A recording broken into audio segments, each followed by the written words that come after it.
बाबा साहब के जो शेर हैं वो फिर धाड़ेंगे और मुख्यमंत्री की आवाज के ऊपर धाड़ेंगे या फिर याद। सबसे पहले तो धन्यवाद आपका और आपके चैनल का। शोषित पीड़ित वंचितों की आवाज को बुलंद करने का काम करते हैं।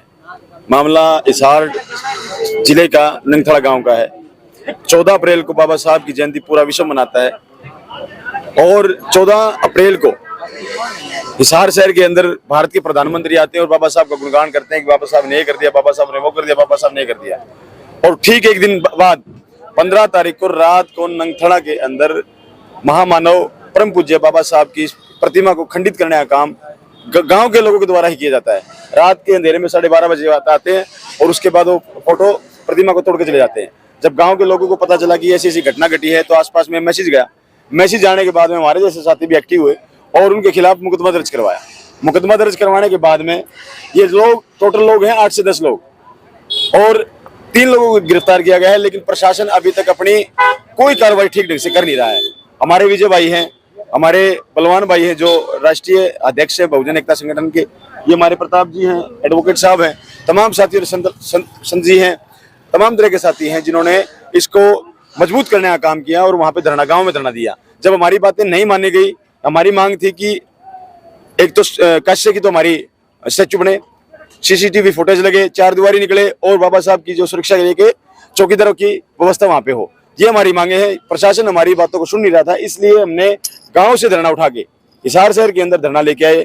यहाँ पे एक कोर्ट के सामने हमने धरना चला। आज हमने ज्ञापन दिया है मुख्यमंत्री के नाम और मुख्यमंत्री के नाम ज्ञापन वो दिया है कि हमारी जो मांगे वो पूरी की जाए, नहीं तो 15 दिन के बाद में हम यहाँ से पूरे हरियाणा की कॉल करेंगे जहां जहां पे महामानव बाबा साहब अम्बेडकर साहब की प्रतिमा को खंडित किया गया है और जहां पे जातिवाद हुआ है उन लोगों को इकट्ठा करके हम लोग कूच करेंगे मुख्यमंत्री के आवास के ऊपर। प्रदीप जी, ये मतलब क्या लगता है आपको, मतलब कभी भाटड़ा गांव के अंदर, कभी किसी गांव के अंदर बाबा साहब की जो प्रतिमा है उसके साथ छेड़खानी की जाती है, तोड़ी जाती है, उसको खंडित किया जाता है, क्या लगता है आपको पीछे की मंशा क्या है? मंशा है सर जातिवादी मंशा। लोगों को जातीय मानसिकता इतनी बढ़ चुकी है जिसकी कोई हद नहीं। वैसे तो कहते हैं कि हम आजाद भारत में रह रहे हैं और वैसे हमारी डॉक्टर बी आर अम्बेडकर साहब की प्रतिमा से डर लगता है। कहाँ का न्याय है, कहाँ की व्यवस्था है, क्या चाहते हो आप लोग? और मैं तो ये भी कहता हूँ कि अगर तुम्हारा दिमाग खराब है या बदमाशी तुम्हारे अंदर है तो लाइन खींच के आओ ना। हमारे जो भाई खड़े हैं, प्रताप जैसे भाई हैं, हमारे साथ में आमने सामने लड़ाई लड़ो। ये क्या घटिया मानसिकता है कि आए दिन झुंड में आगे, गुट में आगे, अंधेरे में आगे बाबा साहब की प्रतिमा खंडित कर दिया जाता है। बदावड़ गाँव में देख लो, अभी उदय भाई आपने कवर किया था रिवासा गांव का मामला, कितना भयंकर मामला था। चमार के ऊपर काली पोती जाती है, चौपाल के ऊपर डेढ़ लिख दिया जाता है, कमेंट लिख दिया जाता है। ऐसी घटनाएं हमारे बार बार हमारे सामने आ रही है। ये तो हमारे जैसे कुछ सोशल एक्टिविस्ट हैं हरियाणा के अंदर जो लगातार समाज की आवाज बढ़ने का काम करते हैं, नहीं तो हमारी बातों को पूछने वाला कोई नहीं रहेगा। 3 लोग जो गिरफ्तार किए हैं वो कौन लोग हैं, उनका सोशल बैकग्राउंड क्या है और अभी कितने लोग बाकी हैं? देखिए पत्रकार जी, हम अंदाजा लगा रहे हैं ये 8 से 10 लोगों का गिरोह है जिसमें 3 लोगों को पकड़ा गया है और वो पकड़ा गया है उसमें से एक शेड्यूल कास्ट का भी पकड़ने वाला, उसमें एक शेड्यूल कास्ट का भी है जो डीएससी वर्ग में आता है, तो उसको भी पकड़ा गया है और 2 पकड़े गए हैं जो ओबीसी में आते हैं। जब उनका रिमांड हुआ तो उनसे पूछा गया कि आपको बाबा साहब की प्रतिमा को खंडित क्यों किया, आपने क्या जरूरत पड़ी? तो उनका जवाब ये था कि इनकी तो नौकरियां लग जाती है, हमारी नौकरियां लगती। यानी कि शेड्यूल कास्ट के लोग नौकरी लगते हैं, ये भी उनके पेट में दर्द है। जो एससी डीएससी का जो कहीं ना कहीं है कि सरकार के द्वारा मानो या जो मनमुटाव था वो ज्यादा बढ़ चुका है, इसका मतलब?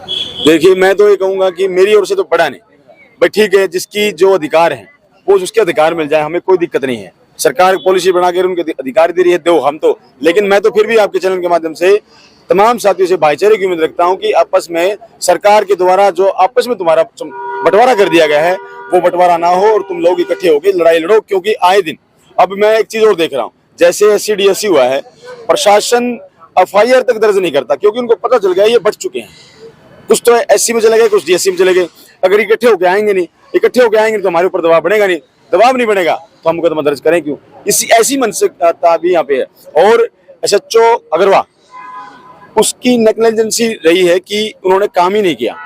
वो अपराधी को पकड़ने की बजाय उनको बचाने का काम कर रहा है। वहां पे डीएसपी आता है, वो बार बार बोलता है भाई मेरे 2 बच्चे हैं, मैं उनकी कसम खा रहा हूँ, मेरा ये है, मैं ये कर रहा हूँ, मैं ये कर दूंगा, मैं वो कर दूंगा। मेरा कार्य क्षेत्र आपने देखा नहीं है। हमने सारे डीएसपी का कार्य क्षेत्र देखा है। वहां पे एसएचओ आता है, वो कहता है कि मैं तुम्हारी जाति का हूँ। भाई पुलिस वाले की कोई जाति नहीं होती, वो सरकार का आदमी है, वो सरकार का नुमाइंदा है। मैं तो ये मानता हूँ, हो सकता है सरकार के द्वारा भेजे हुए कुछ गुर्गे गांव में जाते हैं और गांव में ऐसी घटिया मानसिकता करवा के आपस का भाईचारा खराब करने का काम ये सरकार के द्वारा भी किया जा सकता है। इसलिए हम लोग आए दिन कहीं पे धरना करते हैं, कहीं डीसी के चक्कर काटते हैं, कभी मुख्यमंत्री का घेराव करते हैं, कभी पीएम का घेराव करते हैं। ये तो विजय भाई हैं, स्टार्टिंग की घटना जो विजय भाई ने मतलब देखी थी, मुझे बताया विजय भाई पर। विजय मतलब एक बार अपने बारे में बता दीजिए, कौन सा गांव सर घटना जो की है इसके बारे में आपका। मेरा नाम विजय भेरिया है। मैं पूर्व भीमार में अध्यक्ष उकलाना और हरियाणा मजदूर यूनियन का उकलाना का अध्यक्ष। क्या घटना क्या हुई? घटना ये थी सर, 14 अप्रैल को पूरा देश बाबा साहेब की जयंती को मना रहा था और हरियाणा हिसार के अंदर भी माननीय नरेंद्र मोदी जी एयरपोर्ट का उद्घाटन करने के लिए आए थे। सारा देश बाबा साहेब की जयंती को मना रहा, लेकिन कुछ शरारती तत्वों ने रात के 12 बजे बाद में बाबा साहेब के स्टैचू को खंडित करने का काम किया था। सुबह ही इन साथियों का मेरे पास कॉल आ गया था, मैं वहां पहुंच गया था। पहली बात तो इस मामले में मैं बता देना चाहता हूं, मैंने जो एफआईआर थी वो इस संगठन के नाम से लिखी थी, लेकिन एसएचओ साहब ने वह जो एफआईआर की थी वो गांव के मौजूदा सरपंच है उसके नाम लिखी, क्योंकि ये इसको मामले को दबाने का प्रयास किया जा रहा था। और इसके अंदर डीएसपी साहब जो मुख्य आरोपी है उनको बचाने का पूरा प्रयास कर रहा है। हमारी प्रशासन से 3-4 दिन गांव के अंदर धरना चला और 3 दिन से धरना यहाँ सेक्रेटरीट के बाहर चल रहा है। प्रशासन उन लोगों को बचाने का पूरा प्रयास कर रहा है। हमारी आज एक छोटी सी कॉल दी थी, हम लोगों ने यहाँ इकट्ठा हुए थे और हरियाणा डीजीपी का पुतला दहन किया था।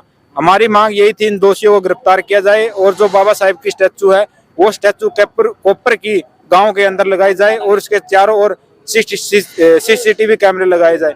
अगर यह हमें प्रशासन ने 15 दिन का अल्टीमेट दिया है, अगर हमारी ये मांगे पूरी नहीं होती है तो हम हरियाणा मुख्यमंत्री जो कुरुक्षेत्र में उनका आवास है उसके आवास का घेराव करेंगे। आवास का बलवान जी क्या कहेंगे आप सारे मामले को लेकर? इस मामले को हम जब से देख रहे हैं ना, बहुत ही एक घिनौना कार्य किया गया और दो को पकड़ा जाएगा, किसी को पकड़ ले गया।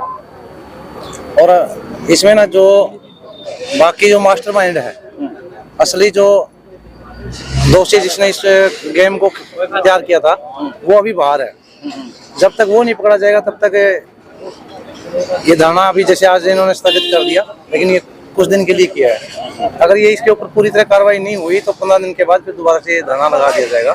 कार्रवाई नहीं तो आप आखिर में क्या कहना चाहेंगे? मैं आखिर में ये कहना चाहता हूँ, इस वक्त रहते शासन प्रशासन समझ जाए, नहीं तो भी जो बाबा साहब के जो हमारे बाबा साहब हैं, हम उनके बच्चे हैं, तो बाबा साहब के जो शेर हैं वो फिर धाड़ेंगे और मुख्यमंत्री के आवास के ऊपर धाड़ेंगे। ये पर याद रखें, यहाँ की CID, CM CID, SP CID, DGP CID, ये सारे के सारे ध्यान दे ले। हम लोग पीछे नहीं हटेंगे, चाहे फिर हमारे ऊपर कुछ भी मुकदमे लगा देना, चाहे जेल में ठोक देना, हमें किसी बात का डर नहीं है।